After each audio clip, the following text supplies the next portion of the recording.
আপনি হসপিটালে যখন ভর্তি ছিলেন, আপনার মেয়ে যেভাবে সবটা সামলালো, যাই বলুন, ও আপনার মেয়ে নয়, আপনার ছেলে। ওষুধের দোকানে গিয়েছিলাম একটা দরকারে, কথাটা সেখানেই শোনা। এর আগেও শুনেছি বহুবার, নিজের মায়ের ক্ষেত্রেও। 3 বোনের মধ্যে বড় হওয়ার সুবাদে দাদু দিদার ঢাল হয়ে ওঠার জন্য।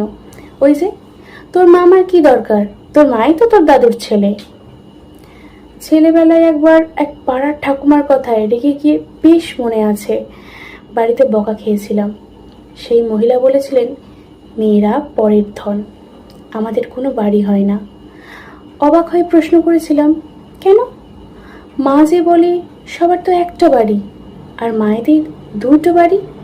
যে বাড়িতে জন্ম সেটা, আর যে বাড়িতে পুনর্জন্ম, মানে নতুন যে বাড়িতে আসে সেটা। তিনি কথাটা মানতেই চাননি, আর আমিও ছাড়বার পাত্রী নই। বারবার শুনতে হয়েছিল আমাকে, দায়িত্ব নিলেই সে ছেলে হয়ে যায়, আর রান্না জানলে সে মেয়ে। আজ হঠাৎ করে কেন জানি না ওষুধের ওই দোকানটাতে দাঁড়িয়ে কথাগুলো মনে পড়ে গেল। দোষটা যারা বলে তাদের নয়, দোষটা আমাদের সমাজের। একটা অলিখিত নিয়ম আছে সমাজে, জানেন তো? তুমি মেয়ে, মহিলা, নারী, তোমার কাজ কাদা, ভয় পাওয়া আর টেনশন করা। তোমার বাসে ট্রামে দাঁড়িয়ে থাকলে পা ব্যথা করবে, সামনের পুরুষরা তোমার জন্য জায়গা ছেড়ে দেবে, এটাই স্বাভাবিক। এটাই তোমার ধর্ম। হসপিটাল, আধার কার্ডের নাম পরিবর্তন, বাড়ির বয়স্কদের জন্য ছোটাছুটি তোমার কাজ নয়। যদি করো সেটা বেমানান দেখায়, অবাক করার জিনিস। তুমি উপহার নিতে জানো, তাহলেই হবে। দেওয়াটা ম্যান্ডেটরি নয়। রেস্তোরাঁ ক্যাফেতে গেলে বিলটা অলিখিতভাবে তোমার পুরুষ সঙ্গীত দেওয়ার কথা, তোমার নয়। আমার একটা পরিচিত দিদি মিউচুয়ালি ভাবে বাড়ির বয়স্কদের ওষুধের খরচ এবং নিজের ছেলের পড়াশোনার খরচটা চালায়। দাদা মানে দিদির স্বামী বাকিটা। সেদিন কানে এলো কারা যেন বলছে, ভাবো মেয়ে হয়েও কত দায়িত্ব নেয়। সেই তো, ফুটপাতে একজন মহিলা বাবাকে সাহায্য করতে হোটেল চালালে বিখ্যাত হয়, সমবয়সী একটা ছেলে সেই কাজটা করলে সেটা তখন স্বাভাবিক। ঠিক যেমন মা দুর্গার অসুর বধ করাটাও স্বাভাবিক। কিন্তু আপনার ঘরের মেয়েটা লেডি কনস্টেবল হলে, বাপরে কি সাহস! বেশ বেশ। আমার বান্ধবী তার প্রিয়তম প্রতিষ্ঠিত হওয়ার আগে নিজে প্রতিষ্ঠিত হয়েছিল। ছেলেটির পড়াশোনার খরচ থেকে মেস ভাড়া সবটারই দায়িত্বই সে নিয়েছিল। ছেলেটিকে নাকি তার বন্ধুরা টোন টিটকিরি মারত, ছি ছি মেয়েটার টাকায় পড়াশোনা করিস, লজ্জা করে না?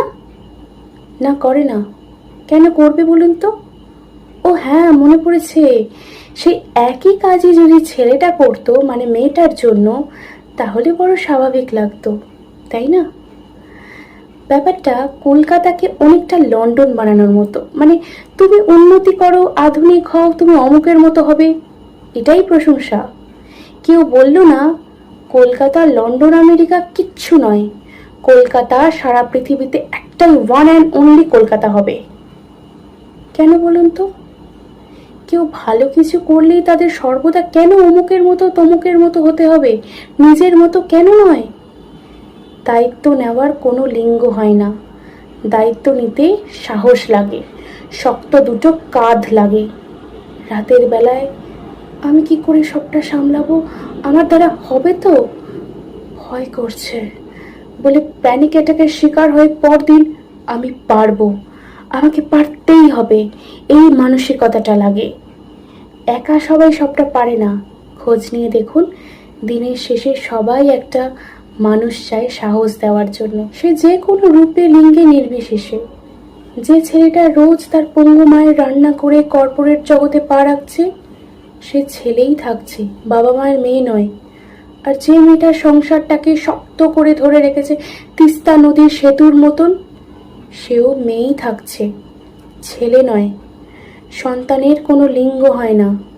দিনের শেষে নীল পুজোর দ্বীপের আলো আধারিতে জীববিদ্যা কোনো দায়িত্ব ভাগ করে দেয়নি জন্ম মুহূর্তে, ভাগ করেছে মানুষ, ভাগ করেছে সমাজ। প্রতিটা ছেলের মধ্যেই একটা নরম মায়ের ঘর থাকে, যে আগলে রাখে জ্বরের রাতে প্যারাসিটামলের ছোঁয়ায়। আপনার খুব পরিচিত বাড়িতে কম বেড়ানো রান্নাঘরটিকে, জগৎ জানা মহিলাটিকে দেখুন কেমন আগলে রাখে সারাটা বাড়ি। তিনিই জ্বলে উঠতে পারে কোনো একদিন যদি কালো ছায়া এসে পড়ে তার পরিবারের সামনে। সেই মেয়েটি মেয়েই থাক, সেই ছেলেটা ছেলেই থাক। কেউ কারোর মতো নয়, কেউ কারোর মতো হয়ে ওঠার চেষ্টাও করেনি কোনোদিন। রাস্তার বাপাস জুড়ে আগলে রাখাটা লেগে থাকুক।